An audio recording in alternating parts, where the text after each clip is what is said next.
That in just a moment. Jerry Reynolds. We've got the Kings and the Mavs. That means pregame, halftime, and postgame right here on If You Don't Like That.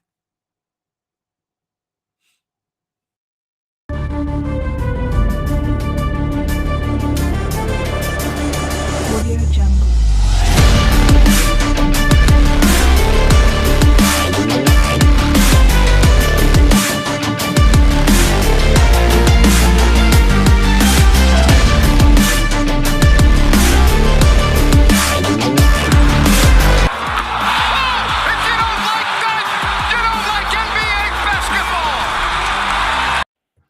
And holy moly, Jim Bob Bowley, Jerry Reynolds. It is Wednesday, so we get a chance to talk to the one and only. How are you, sir?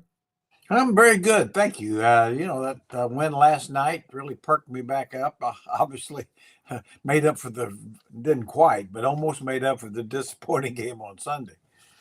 A game that you were at, so I don't know if I should blame that on you. I really can't because they've had so many bad losses at home this year. You know me, I'd like to pick on you and make you feel bad, but I can't really put that on you because that's been an alarming trend all season at home, Jerry. Really has. Very surprising. Obviously one of the best, if not best, road record in the league, which really shows a good team, and they've played better defense on the road as well consistently, but at home really lost 4 or 5 games for sure that it's hard to imagine them losing, being the quality of team they are. But just hope they can get it cleared up a little bit by a playoff time, because one of the reasons you want the better seed is to get home court advantage, and if you can't win at home, it's not an advantage. No, it's you and I talked about this last week. We've been talking about it actually for several weeks and really for the whole season. I don't know if I've ever seen anything quite like this. Now, you can point to the Warriors this year and look at their disparity between home and on the road. Disparity between home and the road is not that atypical, although to the extent that the Warriors record is, yes. But I mean, a lot of teams in the NBA have really good records at home and below 500 records on the road. The Kings record on the road is top shelf, best in the conference, and yet at home they're only a little better than average. Yeah, that's what's surprising. I don't know that I've ever seen that, to be honest. I mean, as you pointed out, even the best of teams, that championship teams will have a terrific home record and then above 500 on the road. This team has got well above 500 on the road and just barely above 500 at home. And it's just, I always say, the biggest thing to me with that kind of stuff was back when Dick Motta had a team. He won 23 games at home and 1 on the road. Well, that the home record was equivalent to probably a 37-38 win team, right? But end up winning 24 games because they couldn't beat anybody on the road. I don't know that season, that entire period of time, that will never. We always talk about Joe DiMaggio's 56-game hitting streak, and there will never be a team in the NBA that loses 43 straight games on the road again. That record will never be touched. Yeah, right there with Joltin' Joe. It really will be. 43 straight road losses, okay? You remember the story, getting off the airplane after it was unbelievable. After the last road game where the Kings went 1-40 and we're walking off the air ball 1, and Dick Motta says, man, damn, it's a good thing we had our own airplane this year. We may have gone 0-41. Yeah, that was one of the best lines in the history of sports. I think that was Dick's best line of the decade. Yeah, that, and if you remember, Frank Layden calling a walk from the bus to the locker room at Chicago Stadium, the toughest 10 yards in basketball. And it was. You had to be concerned about gang violence and everything else at that time. That's right. I haven't mentioned his name in a while. What was Frank Layden like when you didn't see him in front of the cameras? And because he was just hilarious. He was animated. What was he like behind the scenes? Well, he was really an easy guy to be around. But I'll say this, I know as a coach, he was hard-nosed. Hmm. I mean, he was really hard nosed. I know Phil Johnson and Jerry Sloan both told me that, and then I knew some people played for him in college at Niagara, Yeah. and they said, no, he's one of those guys that had the great sense of humor in front of the locker room, but in the locker room it was a hard edged sword there, and of course a very successful, very Huh. good coach. All right, here's an interesting question as we get back to the current Kings. What's wrong with Trey Lyles, Jerry? Yeah, it's a great question. I don't know. He had that shoulder injury and some time ago, but because he was on such a run where he was just good every night, and now he's had 4 or 5 games, seems like, where he just hadn't been able to contribute much. So you just hope it's something like that, to where it's just a time element to get completely healthy for the playoffs, because he really hasn't looked like himself at all. Do you think Alex Len has worked his way into the postseason rotation a bit? I do, and I think it's another, really good move by Coach Brown. I think I thought the Timberwolves game was a good wake up call. Mm-hmm. I think, for this team, because they simply were too small, and I think Alex Len really he's been really productive. I think every game he's played, and so now they've got a guy that can protect the rim a little bit better than Domas, and doesn't mind giving up some hard fouls, because so I think it's made him a little better. I do. All right, here we go with 3 games left. Dallas tonight. Don't forget pregame, halftime, and postgame coverage right here.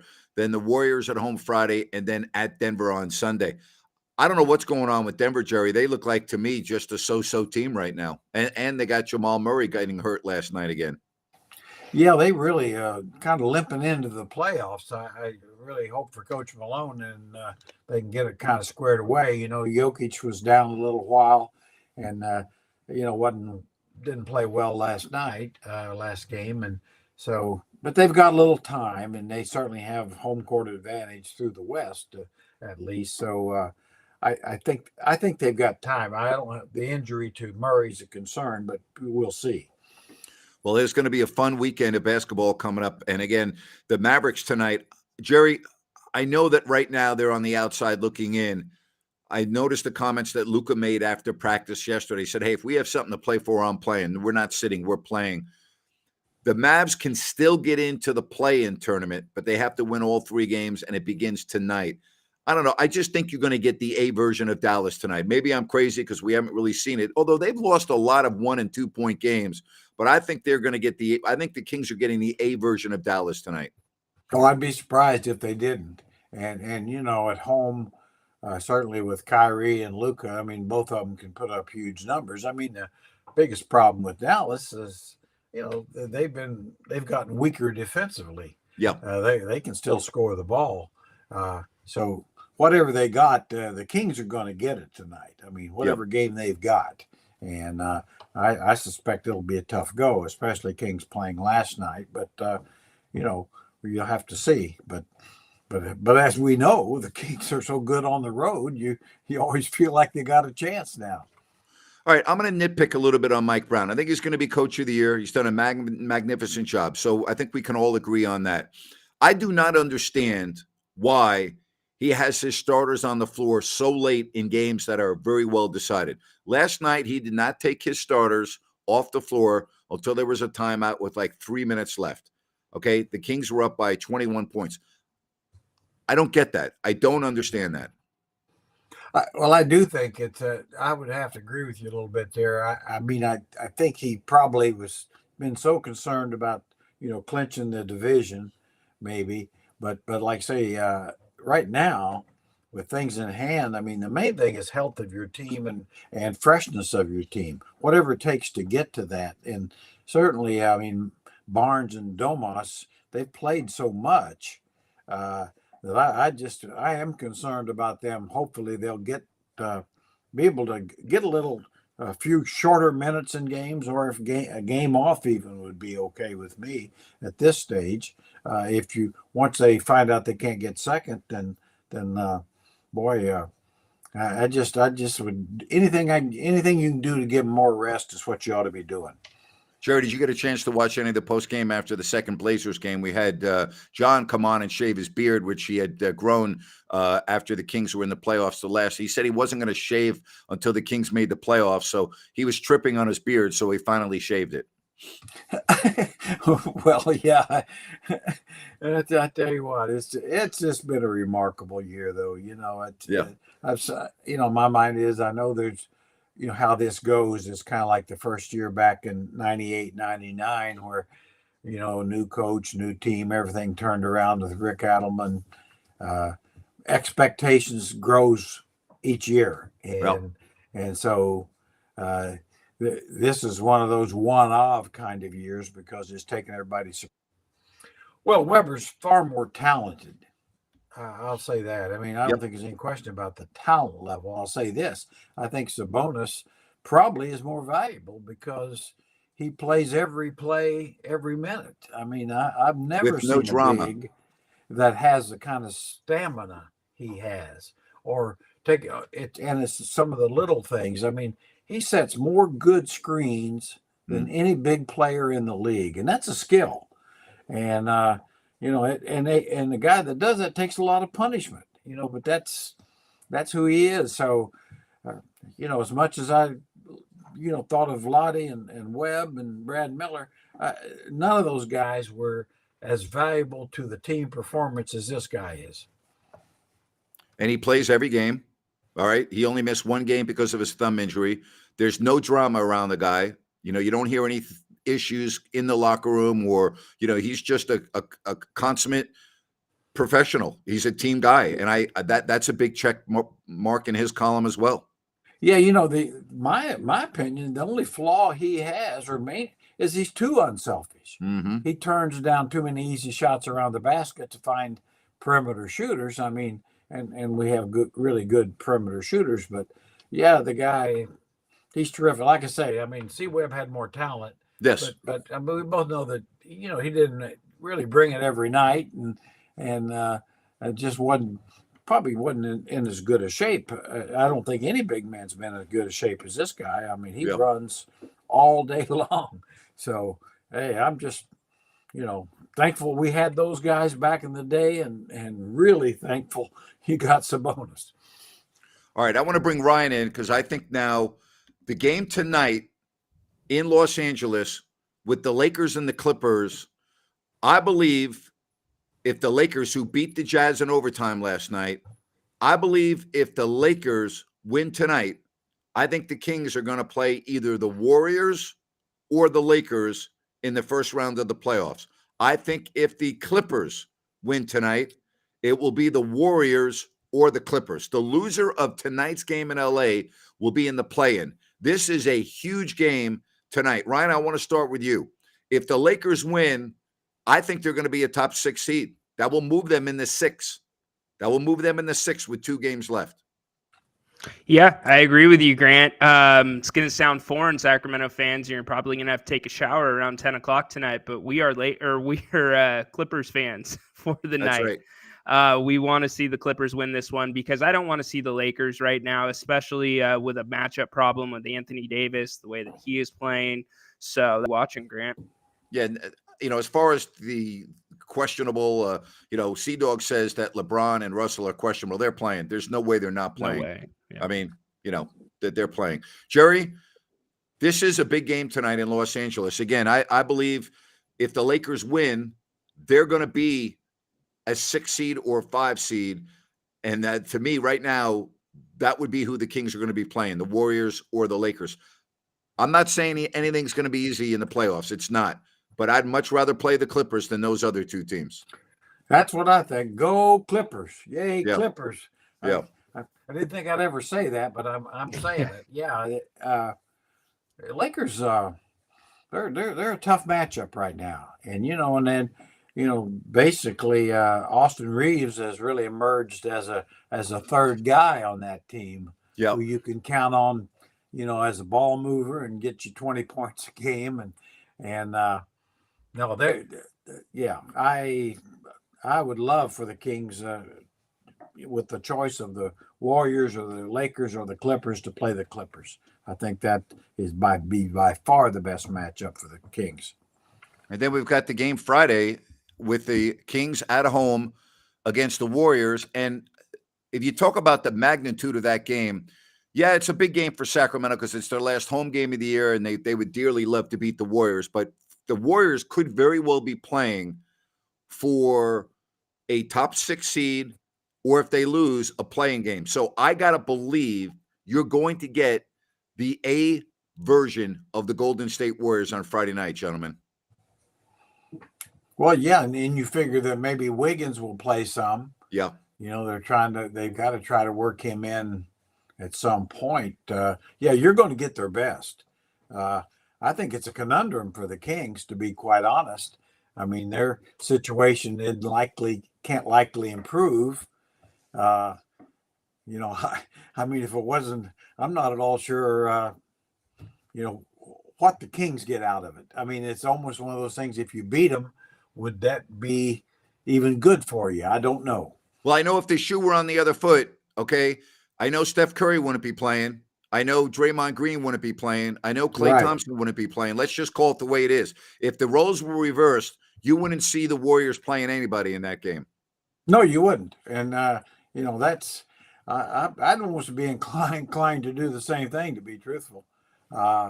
You know, because you're likely going to be playing them, especially if you thought they were your first round matchup. I don't know that I don't know. I just don't know if you'd even want to give them any more ammunition. Sea Dog's right. I mean, it does look like right now it's going to be the California teams. Okay. It does indeed look like that. Clippers, Lakers, Warriors. So tonight's game is going to be a dandy.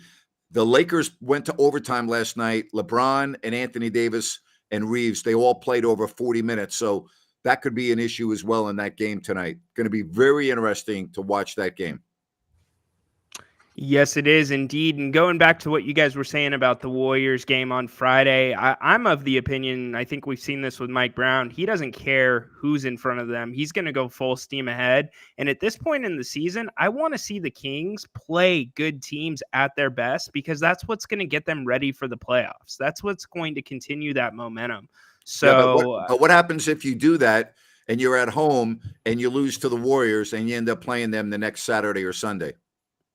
You come back and you go and you beat them that day. I mean, granted, you're seeing their best shot is what I'm saying. And the way the Kings run their offense, it's not like they're going to pick up a lot, because it's so much predicated on decision making. You know, it's not set plays per se.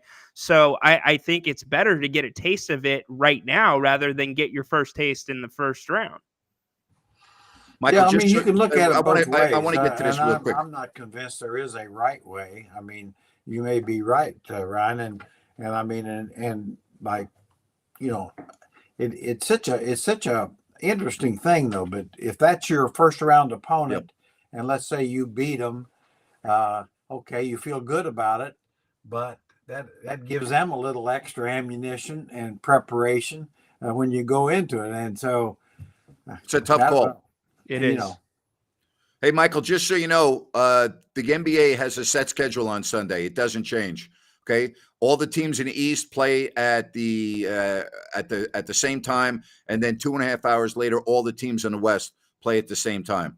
All right, so that's the way it goes. They don't change the start times on Sunday for the games. They don't want a competitive advantage, disadvantage based on what the other team did. So what they're trying to avoid what we're just talking about. They're trying to avoid teams that see a result that then affects their seeding, and then they don't play anybody. So they have the games all start at the same time in the respective conferences, so that if you have to win to get a certain seed, you play your guys. That's why they do that. I like that too. I think it's a good idea. So it is. I mean, because you know exactly what would happen otherwise, and it's like with the Sunday games.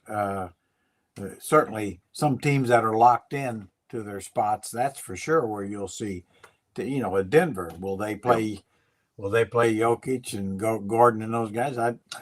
If they're locked in at one, which I expect them to be, I'd be surprised if they did. I think also the interesting aspect of the game coming up on Friday, depending, Jerry, just from a front office point of view, from a coach's point of view, there's a thing, be careful what you wish for. So don't you just go out and play it and you don't worry about all the math, or do you do all of the, gee, we'd rather play this team than that team? I mean, how much of that does go into a final game or final 2 games of a season? I do think what you do is leave it to the coach. I think that is a coaching decision. He knows his team. He's supposed to know his team better than anybody. And, if he wants to, play full bore, then that's fine. If he wants to rest some guys, that's fine too. I just think at some point that's a coaching decision. That shouldn't really be a front office decision at all. Well, he also knows that if he has to go against the defending champs when he was in the locker room as the lead assistant coach, he understands exactly the dynamic that he's going up against. He also understands that the Warriors have been Jekyll and Hyde this year. But, outside of the Warriors locker room, there's nobody that knows what the Warriors' fortitude and their championship pedigree is more than Mike Brown. And again, I'm not saying that playing the Lakers is going to be easy, but Mike Brown knows the fortitude of that Warriors team. There's no easy answer here. Warriors, Lakers, if both teams are healthy, because I'm going to be honest, guys, the Kings are going to be the underdog in most people's eyes if that's the first round matchup and either of those teams are healthy. Most people are going to think the 6 seed will beat the 3 seed if it's the Lakers or the Warriors. And that's just the way it's going to be. No, I absolutely the way it's going to be. And I agree with your point too on, Mike Brown knows the Warriors. Now, okay, he's got his own ideas of between the Warriors and the Lakers, the Clippers of how he'd like it. He knows they're all good and be tough to beat any of them. But right or wrong, I can assure you that in my mind that Mike Brown, he's got his mind. Would I rather play the Lakers or would I rather play the Warriors? And who do I think we match up the best with? I'd be surprised if he doesn't think they match up better with the Warriors than the Lakers, personally. Good stuff from Heck, watching from Seoul. Great to have you watching us from overseas in Seoul. Wow. Yeah, a lot of people just say go out and play the game. I'm thinking that's probably the best way to go out and win and figure it out after that. So, but don't overthink it sometimes. Just play the game. Yeah, you do. I don't know if one game at home will erase a relatively poor home record, but I would make an exception here. To me, if you're Sacramento on Friday and you do go against a full squad of the Warriors, including Andrew Wiggins, and you beat them, I think that would be huge, to be honest with you, for psyche, for everything. I mean, I don't think, but I also think it goes the other way. I also think if you go and try to win the game against the team you might be playing the following weekend, who are the defending champs, and you lose, I don't see how that does not stay in your head all week. But Grant, on the flip side of that, Grant, if you don't go to try to beat that team, what's that do for your psyche as well? I mean, it could mess with your psyche there. Why are we not going full bore against this team, regardless of if we're going to play them in the playoffs? What's that say about our leadership? So there's no good answer. I mean, Coach Brown, like you said, has his mind made up probably, but we're the ones that are here to debate it. They already know what's going to happen. Yeah. Sea-Dog asked about, when are the Lakers ever healthy? Okay, assuming that they play tonight and end the season against, I believe, Portland, or I can't remember. I can't remember who they played in the season, but they're going to have off the whole week. So keep that in mind if you play the Lakers in the first round. All right, because you don't go in the play-in tournament as a 6 seed. So you would play Sunday, and then you don't play again until Saturday or Sunday. If there's a team out there that really needs that rest, it's the Lakers, and they're going to get it. That's another reason to me why they're going to be very difficult when the playoffs begin. I understand what Sea-Dog's saying. They haven't been healthy all year, but they look healthy right now. And, by the way, they're winning right now. So keep that in mind. Yeah, I think that's a great question. But like you said, they haven't been healthy. The Warriors really haven't been totally healthy either, with a key guy out like Wiggins. But the point is, for the Lakers, they are healthy now. Now, will they stay healthy? Only time will tell. But last couple of weeks, since LeBron came back, they have been, and they're about as good as anybody right now. Yeah, and don't forget about Wiggins. It's going to take a little bit for him to assimilate back in with that Warriors team. There's a difference between basketball shape and staying in shape, and then playoff basketball on top of that. So that's going to be a process as well. It's not just drop him in and it's Andrew Wiggins of old. No, or same would go for Zion Williamson. If Zion can get back. Now, do I think Zion would help the Pelicans? Sure. Do I think he can be Zion that he was early in the year when he was healthy? I don't. I don't either. I think Wiggins. I'd almost be surprised if the Warriors wouldn't figure just bringing Wiggins off the bench as a six-man kind of role might make more sense. There's one team we have not mentioned that we need to mention, and that's the Memphis Grizzlies, assuming they can get Steven Adams back. Now, I don't know whether they will, but if they get Steven Adams back, they're going to be a very tough out in the playoffs too, I think. Yeah, I mean, they were last year, and they've basically probably healthy when they're healthy. And, of course, they're not because of Adams. But, they found a way to keep winning, moving guys around. I think Taylor Jenkins does a marvelous job there, but they've got guys that have plugged in the gaps. But Adams is unique, I think. And, I know from the Kings standpoint, he's the one guy in the league that can kind of bounce Sabonis around. I mean, he is the strongest guy among strong guys. Yep. Yeah. And and they miss him, not because of all the other things he does besides score. And they're still good, but with he and Jackson together, that's a formidable front line. Yeah. Yeah, and don't forget the addition at the deadline of Luke Kennard. He's shooting over 50% from the three-point line, and he adds a completely different dimension to that Grizzlies team. That's a good point right there. Very good point. Hey, I want to talk to you about Gold Country Veterinarian Hospital. Great to have them now as a sponsor, located in Auburn, serving the foothills and the greater Sacramento area. They're a full-service veterinary medicine, dentistry, surgery, and wellness center. And they're also dedicated to urgent care. So when your pet needs to be seen, they are available. Advanced internal medicine, full surgical care, from spay and neuter packages to advanced orthopedic procedures such as ACL repairs, dentistry, and much more. Again, Gold Country Veterinarian Hospital. You see the address and the number on your screen. Jerry, too bad they can't work on seniors like yourself, but they're strictly veterinarian, okay? Well, it is. That's a shame because, like I say, that's the thing I figured out about old age. It's kind of like your warranty's running out, Yeah. Well, I don't know what to say on that. I will find out in a couple of years, okay? Yeah, you will. Understand that. You definitely will. Yeah. Jaren Jackson, someone wants to say, has certainly become a good player. Yes, he has. Jerry, do you watch Memphis play much? Yeah, actually, I have. I enjoy him. I think Trey Jones, the so-called backup point guard to Morant, is terrific. And now they're playing him three guards together a lot. And that's made him good. And like I say, Jackson, probably the best shot blocker in the league, really. Very quick, lively, and, can spot through and can shoot the three ball. So now they are capable of winning the West if they're healthy. They really are. I mean, they've kind of been up and down a little bit for other reasons, but and like I say, their development. I mean, Desmond Bain, where'd he come from? That guy's an all-star now.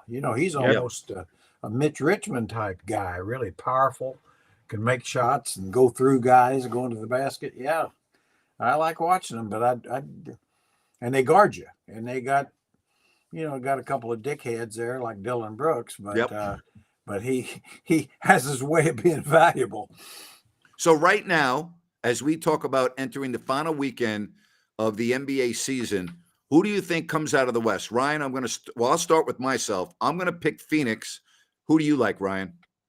I'm going to pick Phoenix as well. I think that they're really starting to get it together. Durant, as long as he can stay healthy, there's just too much firepower on the offensive end there. And you've got Ayton that can somewhat match up with the Joker if they run into Denver. So I'm going Phoenix. Jerry? Make it unanimous. I'll go with Phoenix. They've got, as Ryan said, I mean, they really do have the most firepower. I mean, just two guys almost unguardable. And, they got size. They've got a pretty good bench, good coach. Yeah, they're going to be a tough out. My biggest question mark with Phoenix is Chris Paul, because I talk about it after every playoff. He either gets hurt or doesn't come up big when they need him the most. So if you were going to tell me, Grant, Phoenix isn't going to make it, I would say, okay, that means Chris Paul either got hurt or once again, he folded in the biggest of games, in the biggest of moments. So that's my biggest question with Phoenix, Ryan. I've seen it way too much. It's the same reason why I'm not picking Philadelphia in the East, because they have James Harden, and I'm not a believer in James Harden in big games in the playoffs based on history. Yeah, but I would argue now CP3's role is reduced compared to what it used to be in the playoffs with runs, especially with the players he has around him now. He seemed to thrive right now in that role of just being the guy that's getting everybody else going. Sacramento, he's had 15 assists. So that's all he needs to do. Yeah, but who's going to do that if he's not on the floor? It's a good point, Grant. That's a good point. I'll tell you one thing. Kevin Durant can do some of that himself. I mean, he's a guy that you can get the ball to. He can make plays. I agree with the Grant. I mean, they need Chris Paul, but I'm on kind of Ryan's side here on this one. I don't think they depend on him like they did, and they don't Not need like they to did. be. He doesn't need to be the second best player on the floor. All he needs to do is, be a double guy, get 10 assists, 10 points, and stay out of the way of Durant and Booker in big basket situations. And I think he's seems to know that. And so time will tell, of course. All right. Someone says, why not the Kings? I would include the Kings. I'll tell you this right now. If the Kings win their first round matchup, assuming that it doesn't matter who they play. If they win their first round matchup, I think they're going to be a very difficult out, because they're going to have a hell of a lot of confidence. They would have gotten over their home court blues, and they're going to be really rolling. So I would include the King with the way Denver's playing right now. Okay. And the fact that you're going to not have to play Phoenix until what could be a potential Western Conference Finals. I could see the Kings being in the third round of the playoffs, assuming, obviously, they get through the first round. If the Kings win their first round playoff series, I could see them going to the Western Conference Finals. Personally, I don't see them beating Phoenix if Phoenix is healthy, but Denver to me is a toss-up right now. We don't know about Memphis with Steven Adams. Are we really going to expect the Lakers to stay healthy throughout the entire playoffs, assuming they make it? Huge question mark. Do we know about the Warriors? I mean, they have not been able to win on the road. How's Andrew Wiggins going to be when he comes back? Are they going to be able to go through the playoffs without any injuries? They're an older team with a lot of wear and tear, a lot of attrition. So I think that's a very good question. I am not precluding the Kings, but I mean, if we're sitting there having fun talking about this, which we are, I can't put them ahead of the Phoenix Suns right now. I'm sorry. I just can't do it. Yeah, I think the edge Phoenix has, and you'd love to be wrong here, and I hope the Kings can beat them. But I think so many games come down to crunch time baskets, tough baskets, and they have two of the very best crunch time scores. I mean, the Kings have a terrific one in Fox, but they got two of them with Booker and Durant. I mean, that you just really have a tough time guarding. It's just they're going to get good shots whether they make them or not. So, like I say, that's why I would give them the edge, and like I say, hope I'm wrong. Yeah, Jerry, you're spot on there. That's such a great point. I mean, you look at the Kings, Fox, really the only guy that can create his own shot consistently. Monk, to a degree, off the bench with Booker, Durant. I mean, that's what they do. But on the flip side, the Kings are playing with house money, right? There's a ton of pressure on Denver with Mike Malone. Ton of pressure on Phoenix, bringing in Durant, swinging for the fences. So like Grant says, they get through the first round. Anything is possible when you're a very good road team, 9th in defense on the road this season. Well, I know one thing. it goes back. I Yep. said earlier, like the first year of the turnaround with Rick Adelman that year. Basically, it was a team, went in to Utah. Utah's a serious world championship contender, and it was a 5-game series, but had a legitimate chance. We're a short hook shot away from beating them. Because, as you said, Ryan, they're playing with house money. Yep. Utah was the one under the pressure. It wasn't the Kings, and so that does kick into it. Next year the Kings won't be playing with house money, but That's they right. are now. Heck, I don't agree with you here. Heck's chiming in from Seoul. Kevin Durant has fit in very well. He's playing like he hasn't missed a beat, and the Suns are winning. So I do not agree with you there. I think he's had enough time to gel, and he's Kevin Durant. So I don't think that's going to be an issue with that team. I really don't. I mean, do you see an issue with that team gelling, Jerry? It looks to me like you're gelling right now. Yeah, the first game back, Kevin had 3 really good games when he first joined the team, got hurt, and it was out. And then the first game back after the injury, he wasn't very good, but he's been plenty good. Yeah, I Yeah. don't, Yeah, I see mean, no. Oh, sorry, Jay. Yeah. Yeah, I this see is a guy that can Yep. play with anybody. He can play without the ball, with the ball, go get his shot, and give it to others. He's one of the top 30 players in the history of the game right now. Yeah, and you look at the core of that Phoenix team; those guys play together on USA Basketball. They've got plenty of minutes under their belts together. Durant's a chameleon; he can fit in dang near anywhere. So I disagree with Heck. This question, do you think the Kings will be the underdog no matter who they play in the first round? Personally, I wouldn't put them the underdog against the Clippers. That's just me. I think that's a toss-up type of a series with a slight edge to Sacramento. I would give them the underdog if they're playing the Warriors or the Lakers. But the Clippers, I think I like them against the Clippers. Would you put the Kings as an underdog against the Clippers, Jerry, or do you think it's a toss-up series? I would favor the Kings against Yep. the Clippers. Definitely. I think they'd be the favorite, and I would favor them. And, with the Warriors, I think they will be the favorite. They're defending champions. And just on that alone, I mean, I've said many times what scares me, they don't underestimate the heart of a champion, and there's a bunch of champions there. So, that's tough. But Lakers, same thing. They've been a championship team in the last few years. So, I think the Vegas money's probably going to say those two would be favored. Yeah, unanimous here. I think the Kings favored against the Clippers, but definitely would be the underdogs in the other 2 series. Well, it's going to be fun, guys. Jerry, enjoy the game tonight, the final weekend of the regular season, and we're not talking about the lottery. How about that?